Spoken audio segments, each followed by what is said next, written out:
Oh, hello. Today we're going to be talking about the upcoming Eldar Aspect Warriors kill team and trying to have a think and a guess and a speculate about what's going to be that team, what its rules are going to be, what it's going to consist of. Let's get to it.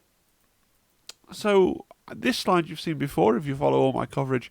This is a breakdown of what we know, what we actually know from the Warhammer Day featured presentation. So I'm going to go through this again briefly, quickly, so we're just all on the same page. So we get 10 Striking Scorpions in the box, okay? The Exarch for the Striking Scorpions gets a choice between the Scorpion Claw, a dual chainsword option, and a double-handed chainsword option. Now we'll see that in a minute because that's relevant because the dual chainsword option is new. Doesn't appear in the 40k data sheet, okay?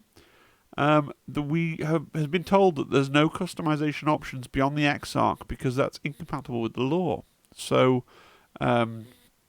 we're getting a pretty vanilla team. Now, Eddie said that you can add Howling Banshees and Dar Avengers. Now, I understand how you could have heard his remarks on Warhammer Day, and because at first he said you can add any plastic aspect, or he didn't say any, you could add plastic aspect warriors, and then he said, so if you have any Howling Banshees or Dar Avengers, you can da-da-da.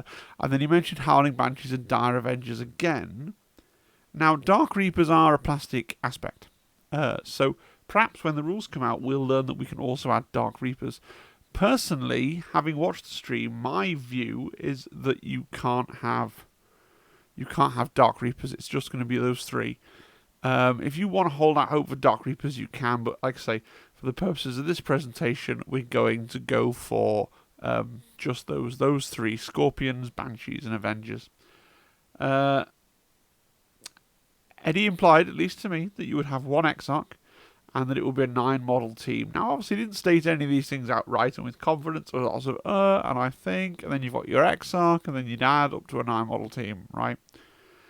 Now, it was vaguely mentioned that you'll get bonuses for leaning into one aspect, extra abilities, and stuff like that, okay? And other bonuses for having a mixed aspect and having a bit of everything, okay? So, here are some predictions for the team for their overall rules. So, I think we're going to get a 9-model team with 6 data sheets. You'll have the 3 Exarchs from which you can pick one, and then you'll have your Dar Avengers, your Striking Scorpions, or your Howling Banshees.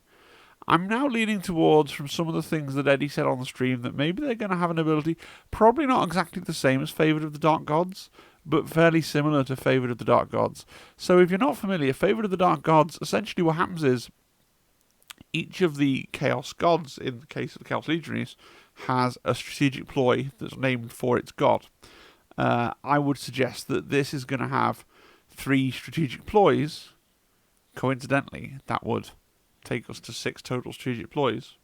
3 strategic ploys, 1 for each of the Striking Scorpions, the Dar Avengers, and the Howling Banshees, right?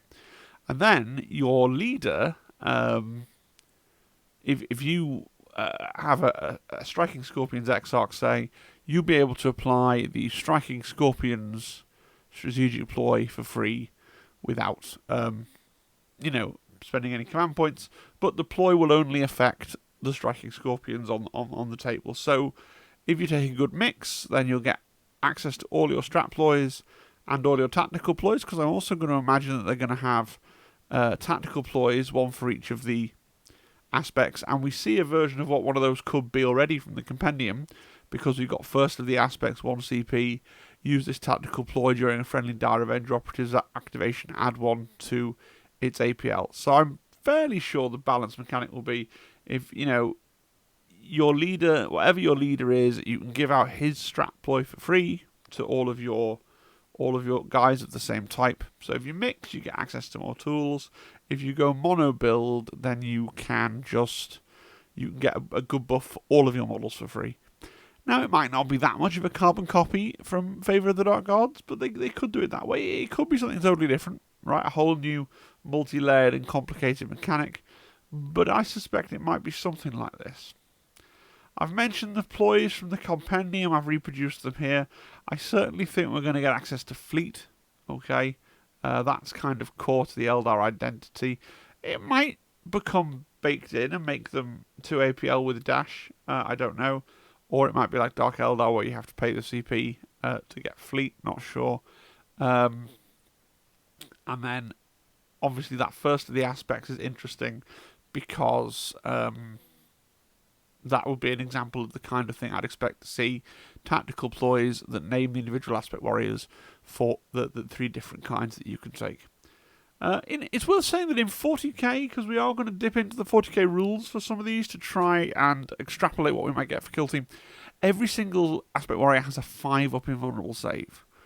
I'm not sure if that will come across to Kill Team, but bear in mind it is possible you might be looking at a team that gets a team-wide 5-up invuln is not, it's not impossible, not impossible. So we're going to look at Dar Avengers, who do not have a 5-up invulnerable save in their compendium form, which is why I don't think we're necessarily going to get that 5-up invulnerable save. So we have these from the compendium, and I can't see that they change that much. So we may as well remind ourselves of what we're dealing with. We're dealing with an Eldar, which is move 3, 2 APL, GA1, defense 3, obviously, a 4-up save, and 9 wounds on the Exarch, 8 wounds on the regular warrior. Can't see that stat block changing. The warriors are all on with the Avengers Shuriken Catapult, which is 4 dice hit on 3s, 3-4 balanced and rending, with a pair of fists as well. And then the special rule on the basic warrior, when they overwatch, they don't have to worsen its basic skill characteristic. So you're a 9-model team, so against quite a lot of teams in the game, you're going to be pretty sure of getting a chance against them Overwatch. 3-4 balanced and rending, 4 shots. It's not the worst gun I've ever seen in my entire life. I can see it doing something. I can see these definitely have a place. Especially as something to tech into if you're playing against Chaos Cults or Vet Guard or somewhere where you can take advantage of that Overwatch ability, but they're not. Unless they get something else, they're not exciting, are they? Now, that ability to spend 1 CP to give them, an extra APL, that's not bad. Okay. In the compendium, they could pay 180p for a knife, effectively, is what that weaponized Penelope is. And your Exarch could spend 2 EP to have a bog standard banner that increases APL. There's nothing here that excites me. Let's have a look at the Exarch, because the Exarch does have a lot of rules. So, first of all, he has that defensive tactics rule, the same as all the others, where he doesn't worsen his attacks from Overwatch.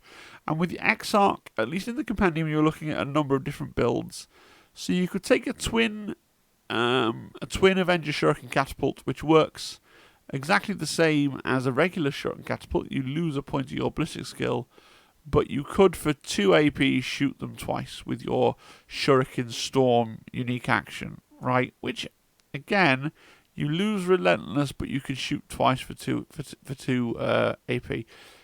That's fine, that's nice, that's okay, but you're burning your leader slot on a, frankly, kind of pedestrian ranged attack.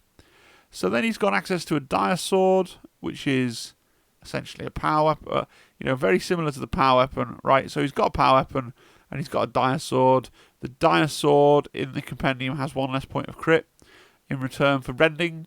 Hits on 2s. I think probably the Dire Sword is better. They're both lethal 5-up. I think probably the Dire Sword is better because getting more crits is useful in close combat because you can parry crits and stuff with other crits, and crits can only be parried by crits. So I think I'd probably go for the Dire Sword over the power weapon.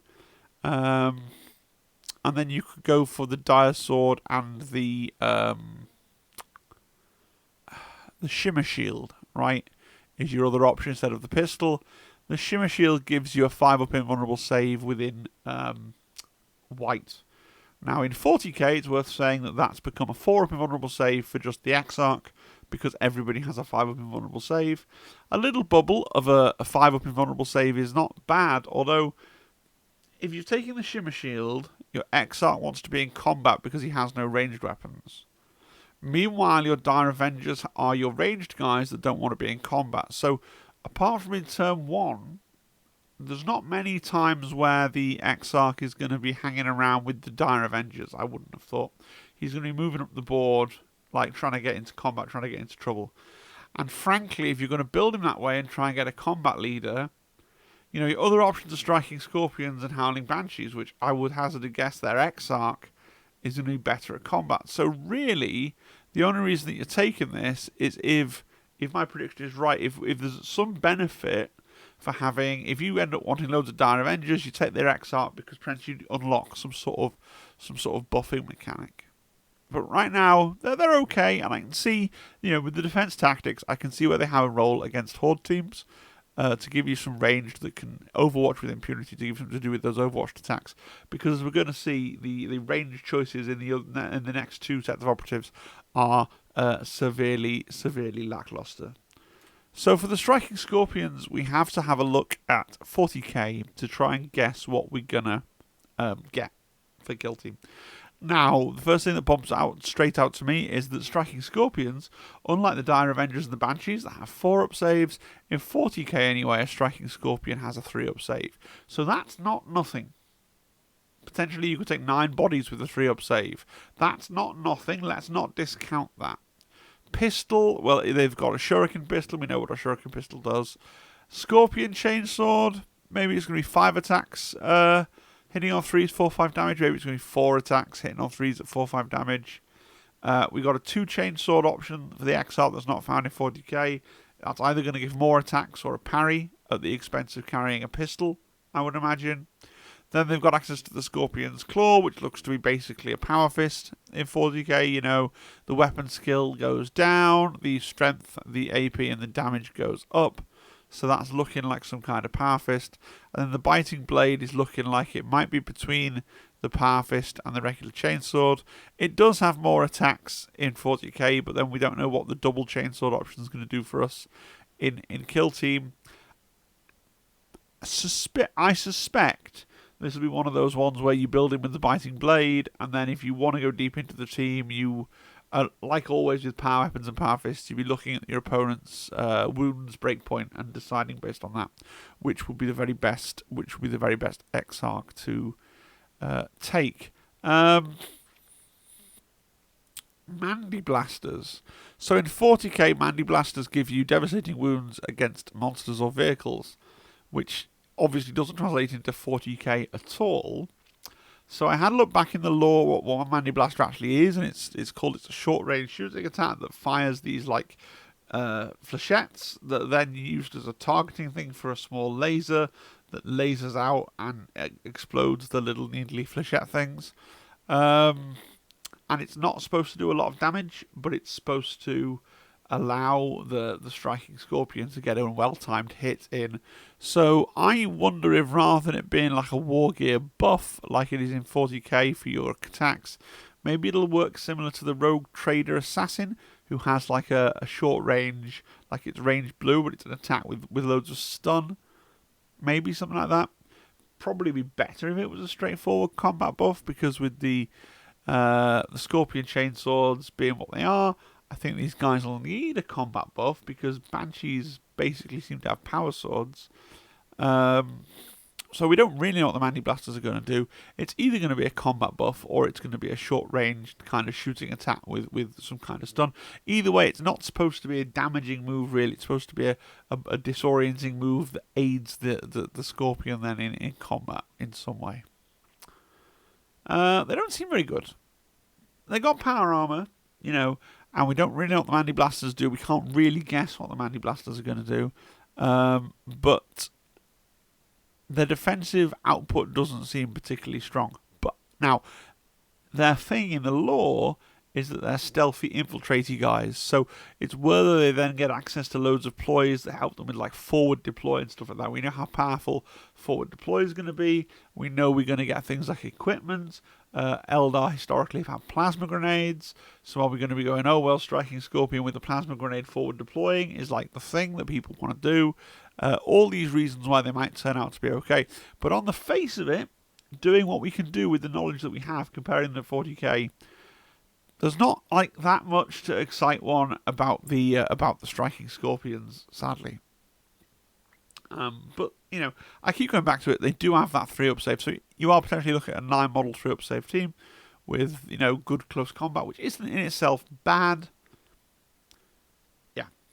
Let's look at the Banshees. So the Banshees look far more interesting to me. They are back down to 4-up save, and they have the same pointless pistol that the Scorpions have. Looks like... Now, it's not called a power sword, it's called a Banshee Blade, but it has AP -3, strength 4, weapon skill 3+, 3 attacks, damage 1 in 40k. That basically feels like a power sword. So that's potentially 9 power swords. It's not unheard of. Harlequins all have decent close combat weapons. There are some other teams out there, largely compendium teams, that all have decent close combat weapons. 9 power swords could be really cool. And then it looks like the Exarch will have similar-ish kind of portfolio of options to the Scorpions. They've got a fairly novel thing called the Trisclay? Trisclay? Eldar fans, let me know in the chat how to pronounce that. Okay. Which is an assault weapon in 40k with the same range as a pistol, but it's got more attacks than the Shuriken pistol and more AP. So it's going to be a slightly improved ranged attack. I don't know. I don't think... Maybe it has AP -2 in 40k, where the Shura pistol has AP -1. So maybe in Kill Team, in our game, it'll be like an AP 1 pistol. It'll be like half a plasma gun.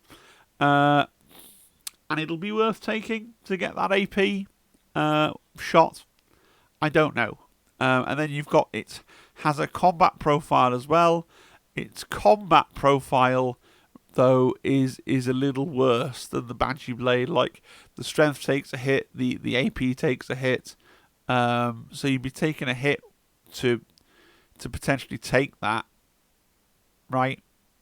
And that replaces your Banshee Blade. So based on this, to get that small ranged attack, you'd be making your Exarch actually worse in combat than your basic ones, although it does get more dice, so maybe not strictly worse, maybe just different, right, to your basic sisters in combat. Sisters? Howling Banshees in combat heresy. The other weapons that the Howling Banshees have, so they got the Executioner, which is a bit exciting. It's this is, I think, the big long staff thing that looks really, really cool, and that's 4 attacks, hitting off 3s, 5 strength, AP -2, damage 2. So I think this will be the big kind of beating things weapon. Hopefully not requiring, because it doesn't require it in 40k, -1 weapon skill. So hopefully like a bit better than a power sword, and just like quite a nice weapon that you can have on your leader. Because compared to the Banshee Blade in 40k, it's more attackable. It's just a straight upgrade. And then you've got the mirror swords that have loads of attacks, and I'm wondering if, because of there being 2 swords, they'd have like a... Oh no, I can't read, can I? Because of course the Executioner only has an AP of -2. The Banshee Blade in 40k actually has an AP -3, so interesting. I don't think they'll give the whole squad AP 2 in 40k with the power swords. They'll be AP 1. So yeah, it remains to be seen how that shake out. I think you get... It remains to be seen how that would shake out in 40k. I would imagine the Execution will be something similar. Maybe in Kill Team it will give you -1 weapon skill, be more powerful adjacent. One really interesting is to look at the acrobatic rule that Banshees get in 40k. So the unit is eligible to declare a charge in a turn where it advanced or fell back. That's interesting. So they could give them that rule straight up into Kill Team, essentially. Let you declare a charge in a turn in which you dashed. So this would let you dash and charge to tie someone up. Or, if you assume we're going to get fleet for 1 CP to do a free dash, it would let you, for a CP, to get the dash, right? Dash, charge, fight. Costs a CP, but might well be worthwhile, I should think. Because a dash and a charge is a heck of a distance. Banshees don't have any rule for their Banshee masks at the moment. A lot of people online are like, oh, what are the Banshee masks going to do? In 40k, they do nothing.